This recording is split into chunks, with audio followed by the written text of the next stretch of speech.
Hello everyone, स्वागत है आप सभी का मेरे यूट्यूब चैनल स्टडी वर्ल्ड 55 के आज के इस वीडियो में। आई होप आप लोग बहुत अच्छे होंगे।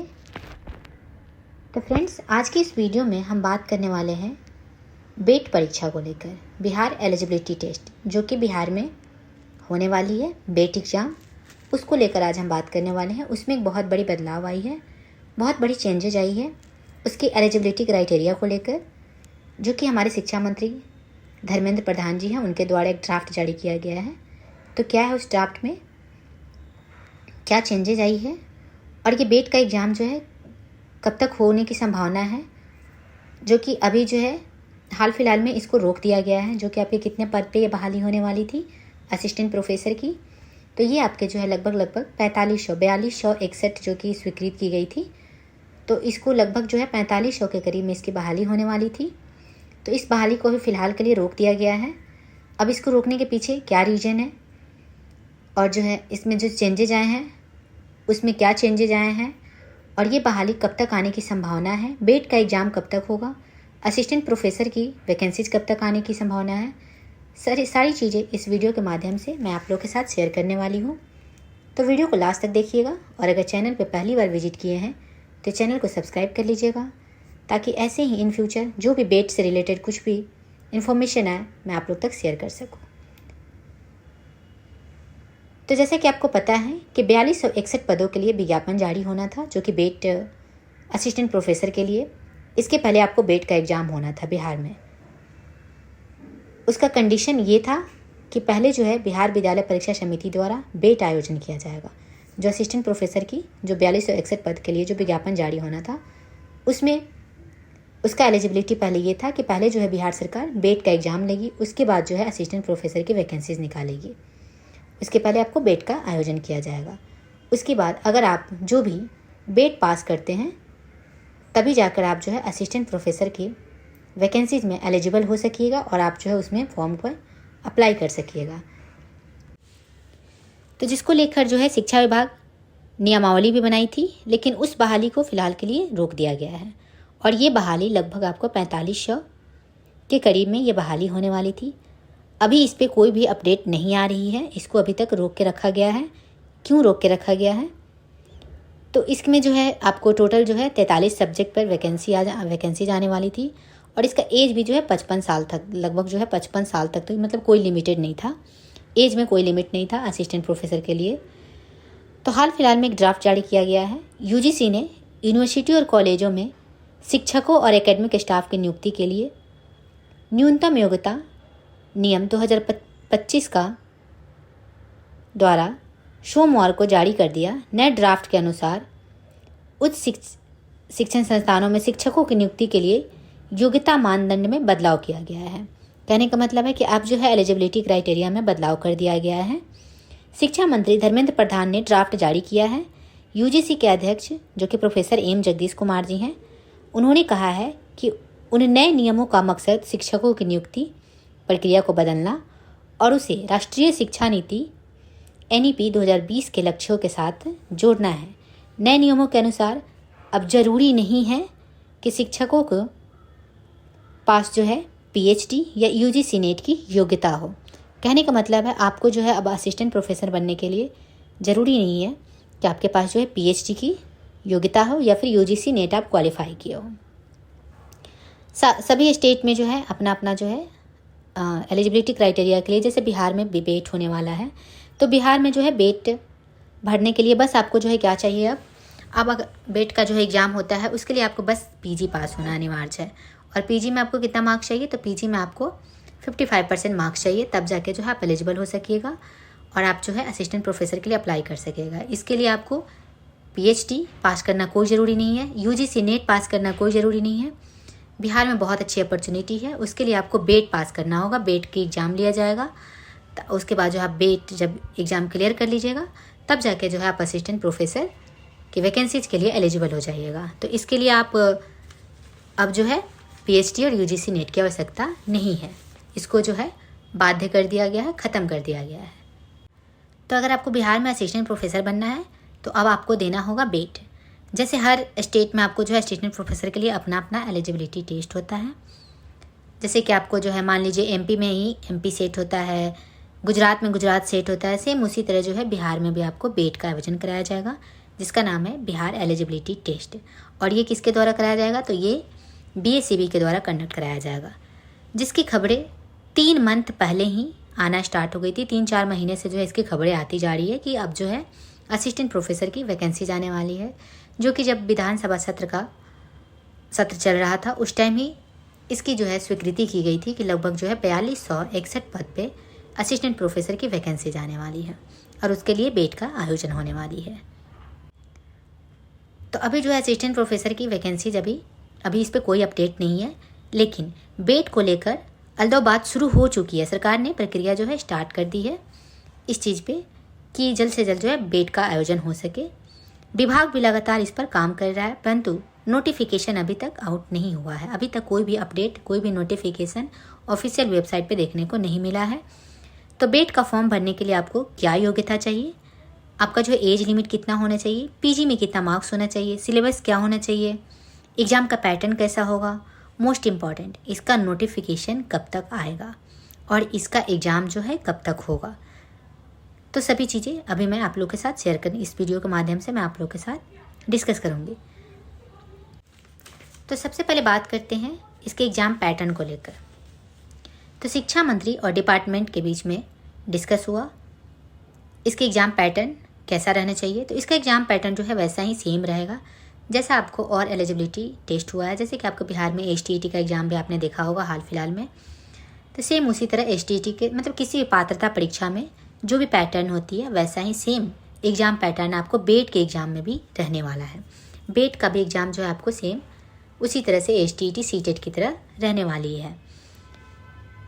50 क्वेश्चन पेपर 1 के होंगे जो जनरल पेपर होंगे, जिसमें आपको जो है शिक्षण कला से, जनरल साइंस से, ये सभी जो 50 नंबर के होंगे वो आपको 50 नंबर के होंगे। बाकी 100 क्वेश्चन जो होंगे वो पेपर 2 के, जो कि आपके सब्जेक्ट कंसर्न पेपर होते हैं, वहीं समय रहेंगे आपके 3 घंटे का पेपर होगा, 2 मार्क्स सही आंसर के लिए और इसमें नेगेटिव मार्किंग नहीं होगा। तो पैटर्न सेम ही रहने वाला है, उसमें कोई भी चेंजेस नहीं होने वाला है। अब बात करते हैं कि इसकी एलिजिबिलिटी एंड एज लिमिट क्या होगी। तो पहले बात करें एज की, तो इसमें कोई एज लिमिट नहीं है। मैक्सिमम एज इसकी 55 ईयर्स है, 55 साल तक जो है इसका मैक्सिमम एज रहेगा। और एलिजिबिलिटी क्या होनी चाहिए, तो पोस्ट ग्रेजुएशन होना चाहिए। इसमें कोई भी जो है नया नियम चेंजेज आ गया है कि इसमें कोई पीएचडी और यूजीसी नेट क्वालिफाइड होना ज़रूरी नहीं है। आप जो है अगर आपके पास जो है पोस्ट ग्रेजुएशन होना चाहिए। बहुत सारे स्टूडेंट का जो है कन्फ्यूजन ये भी रहता है कि इसमें जो है बीएड अलाउ है या नहीं, बीएड वाले का अनिवार्य है, तो नहीं, इसमें कोई बीएड की कोई आवश्यकता नहीं है। इसके लिए बस आपको जो है पीजी की डिग्री होनी चाहिए। अगर आपके पास पीजी की डिग्री है तो जब भी आपके बिहार में बेट का एग्ज़ाम आयोजन किया जाएगा तो आप जो है बेट में अपना फॉर्म डाल सकते हैं, अगर आपके पास पीजी की डिग्री होगी तो। फिर उसके बाद क्या होगा, असिस्टेंट प्रोफेसर के लिए फॉर्म अप्लाई करने के लिए आप जो है एलिजिबल हो जाएंगे। और अगर आप जनरल कैटेगरी से हैं तो पीजी में आपको 55% मार्क्स चाहिए। और अदर स्टेट वालों के लिए भी सेम कंडीशन है, उन्हें भी जो है 55% मार्क्स चाहिए पीजी में, चाहे वो महिला हो या पुरुष हो, दोनों के लिए जो है 55% मार्क्स की आवश्यकता है। क्योंकि वो सभी जो हैं जो अदर स्टेट के हैं वो सभी भी जो है जनरल कैटेगरी में ही काउंट किए जाएंगे। तो जनरल कैटेगरी वाले को कितने मार्क्स चाहिए पीजी में, तो उनको चाहिए 55% उनको अगर मार्क्स हैं पीजी में तो वो लोग जो है बेट के एग्ज़ाम के लिए एलिजिबल हैं। वो जो है जब भी बेट का एग्ज़ाम आएगा तो उसमें जो है अपना फॉर्म अप्लाई कर सकते हैं।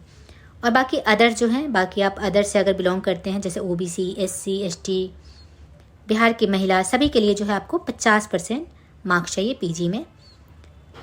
जो बिहार की, ये सिर्फ बिहार की महिलाओं के लिए हैं, अदर स्टेट की महिलाओं के लिए नहीं। अदर स्टेट की महिलाएं भी जो हैं वो भी जनरल कैटेगरी में ही काउंट किए जाएंगे, उनको 55% मार्क्स चाहिए।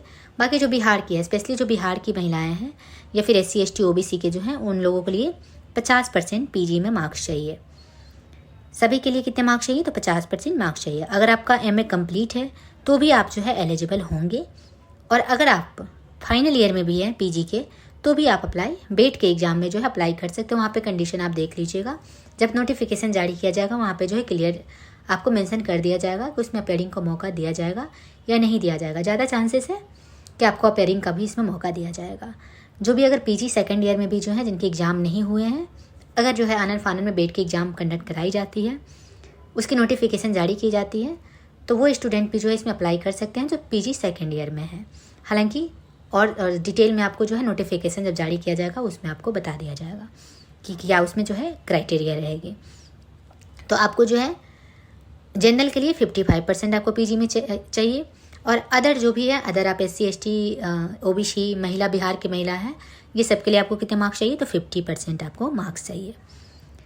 अगर आप जो है फाइनल ईयर में है तो भी आप जो है अप्लाई कर सकते हैं। EWS के लिए भी जो है आपको, वो भी जो है जनरल कैटेगरी में के काउंट होंगे, उनको भी जो है 55% ही मार्क्स चाहिए, तभी उनको जो है एलिजिबल माना जाएगा।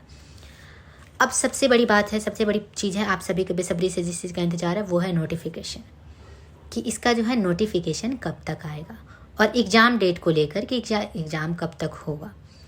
तो बिहार में आपको जैसे पता है कि 2025 में चुनाव होने वाले हैं, तो चुनाव से पहले बिहार सरकार को असिस्टेंट प्रोफेसर की भर्तियां करानी है। अभी के लिए फ़िलहाल जो है ये रोक दी गई है। हालांकि ये बहुत अच्छी न्यूज़ है, गुड न्यूज़ भी है। जो भी UGC नेट पास नहीं किए होंगे, जिनके पास PhD की डिग्री नहीं होगी, उनके लिए अब ये अनिवार्य नहीं है कि उनको जो है असिस्टेंट प्रोफेसर के लिए PhD की डिग्री चाहिए ही चाहिए, या फिर UGC नेट पास करना होना अनिवार्य है, क्योंकि उनके लिए अब यह कंपलसरी नहीं रह गया है। अभी जो नया नियम लागू हुआ है उसमें ये सारे नियम हैं। आपको बस जो है अपने स्टेट का जो भी पात्रता परीक्षा होगा उसको क्लियर करना होगा, उसके बाद जो है आप असिस्टेंट प्रोफेसर के लिए एलिजिबल हो जाइएगा। आप उसमें जो है फॉर्म अप्लाई कर सकते हैं। तो चुनाव से पहले जो है सरकार को असिस्टेंट प्रोफेसर की भर्ती की प्रक्रिया चालू करना है, लेकिन इसकी भर्ती से पहले उन्हें बेट करवाना है। इसके पहले क्या करवाना है, तो बेट का कंडक्ट करवाना है, क्योंकि जब तक बेट नहीं होगा असिस्टेंट प्रोफेसर की वैकेंसीज नहीं आएगी, क्योंकि बेट ही जो है एक प्रकार से पात्रता परीक्षा है। तो एक ये सबसे पहले इसको क्लियर करना अनिवार्य है। तो चांसेस है कि आपका जो है बेट का एग्ज़ाम जो है कब तक होने की संभावना है, तो बेट का एग्ज़ाम आपको होली के समय में लगभग जो है मार्च के समय में आपको बेट एग्ज़ाम कंडक्ट करवाने की पूरी संभावना लग रही है। उसके बाद जो है असिस्टेंट प्रोफेसर की वैकेंसीज आउट किया जाएगा, नोटिफिकेशन जारी किया जाएगा। तो आपको मार्च होली के करीब में जो है आपको मार्च के लास्ट तक बेट एग्ज़ाम जो है कंडक्ट करा लिया जाएगा। फ़िलहाल के लिए इसको रोक दिया गया था। हालांकि ये बेट का एग्ज़ाम जो है पहले ही दिसंबर जनवरी में ही होने वाला था, लेकिन इसको रोक के रखा गया था। अब जो क्योंकि इसमें बहुत सारे जो है 43 सब्जेक्ट में जो है इसके वैकेंसी जाने वाली है, तो काफ़ी सभी चीज़ों को सोच विचार करके तभी जो है इसकी वैकेंसी जारी की जाएगी। तो आपको लगभग जो है होली के समय में लास्ट मार्च तक जो है आपको बेट का एग्ज़ाम कंडक्ट करवाया जाएगा। फिर उसके बाद असिस्टेंट प्रोफेसर की वैकेंसीज के लिए नोटिफिकेशन जारी किया जाएगा। तो इसका एग्ज़ाम जो है आप कब तक, जब इसका एग्ज़ाम कब तक होने की संभावना है, तो बेट का एग्ज़ाम जो है आपको लगभग जो है मई के करीब में जो है आपको बेट का एग्ज़ाम कंडक्ट करवाया जाएगा। और असिस्टेंट प्रोफेसर की जैसा कि पॉसिबिलिटी है कि असिस्टेंट प्रोफेसर की मई लास्ट तक असिस्टेंट प्रोफेसर की वैकेंसीज आपको देखने को मिल सकती है। तो आपका जो है बेट का जो है सिलेबस कैसा रहेगा, तो आपको जो है नेट के बेसिस पर ही बहुत सारे बच्चे जो है नेट जो भी दिए होंगे उनको अच्छे से पता होगा, तो नेट के बेसिस पे ही बेट का भी एग्ज़ाम जो है कंडक्ट कराया जाएगा। लेकिन उसमें जो है जैसे नेट में आपको थोड़ा सा हार्ड लेवल का होता है, बाकी बेट में जो स्टेट लेवल के जो एग्ज़ाम होते हैं उसमें as a compare to NET उसमें थोड़ा सा ईजी रहेगा। लेकिन आपको पढ़ना इसमें भी होगा, क्योंकि सबसे पहले आपको बेट क्लियर करना होगा। जब तक आप बेट क्लियर नहीं कीजिएगा आप आगे जो है एलिजिबल नहीं हो पाइएगा कि आप जो है असिस्टेंट प्रोफेसर में अप्लाई कर सकें। तो सबसे पहले आपको क्या करना होगा, तो आपके उसके लिए जो है बेट आपको पास करना होगा। तो फिलहाल के लिए बस इतना ही है। ये गुड न्यूज़ है आपके लिए कि इसमें जो है PhD की आवश्यकता नहीं है, UGC नेट क्वालिफाइड होने की आवश्यकता नहीं। अगर आप किए हैं तो वेल एंड गुड है, अच्छी बात है। ऐसा नहीं है कि आपका जो है UGC अगर नेट आप पास किए हैं तो आपके लिए गलत हुआ। अगर नहीं भी किए हैं तो आपके लिए जो है ये अपॉर्चुनिटी है कि अगर आप नहीं किए हैं तो भी ये अनिवार्य जब नहीं रह गया है। तो जो भी बच्चे जो है PhD किए हैं उनको अवसर नहीं दिया जाएगा उनके लिए, और जो है उनके लिए बेट ही आयोजन होगा। इसके लिए जो आपको बेट ज़रूर देना होगा, तभी जाके जो है आप एलिजिबल हो सकिएगा। और सिलेबस इसका जो है UGC नेट जैसा होगा, लेकिन इसे जो है बिहार के विषयों को ध्यान में रखकर संशोधित किया जाएगा। और इसको शिक्षा विभाग जोरों शोरों से जो है तैयारी में लगा हुआ है कि जल्द से जल्द जो है इसकी नोटिफिकेशन जारी किया जा सके, क्योंकि काफ़ी दिनों से जो है असिस्टेंट प्रोफेसर की बहाली भी नहीं हुई है, और जो है काफ़ी अच्छी खासी वैकेंसीज भी आने वाली है, लगभग 4500 के करीब में। तो जो भी असिस्टेंट प्रोफेसर बनना चाहते हैं बिहार में, वो अपनी तैयारी में लग जाइए, क्योंकि इसका जो है नोटिफिकेशन कभी भी आपको देखने को मिल सकता है। तो अभी से जो है अपना तैयारी स्टार्ट कर दीजिए, तैयारी में लगे रहिए कि जब भी जो आपका नोटिफिकेशन आए तो आपका जो है 50% तैयारी ऑलरेडी हो चुका रहे, कि जब भी आपका जो है नोटिफिकेशन है आप अपना सिलेक्शन ले सके। तो अब लग जाइए अपनी तैयारी में। अगर आप PhD नहीं किए तो भी कोई चिंता की बात नहीं है, UGC नेट क्वालिफाइड नहीं है तो भी चिंता की बात नहीं है। बस आपको जो है बेट का एग्ज़ाम देना है, जो बिहार सरकार करवाएगी। बेट के एग्ज़ाम में अगर आप पास होते हैं तो आप जो है असिस्टेंट प्रोफेसर के लिए एलिजिबल हो जाइएगा। तो नोटिफिकेशन आने के बाद जो है आपको ज़्यादा समय नहीं दिया जाएगा, 1 से 1.5 महीने का समय दिया जाएगा। तो आपके पास समय बहुत कम बच जाएगा। तो आप जो है तैयारी स्टार्ट कर दीजिए अभी से ही, क्योंकि असिस्टेंट प्रोफेसर की जॉब बहुत अच्छी होती है। और जो भी इसके सपने रखते हैं वो लोग अब तैयारी में लग जाइए। तो चलिए वीडियो कहीं पे समाप्त करते हैं। Thank you very much.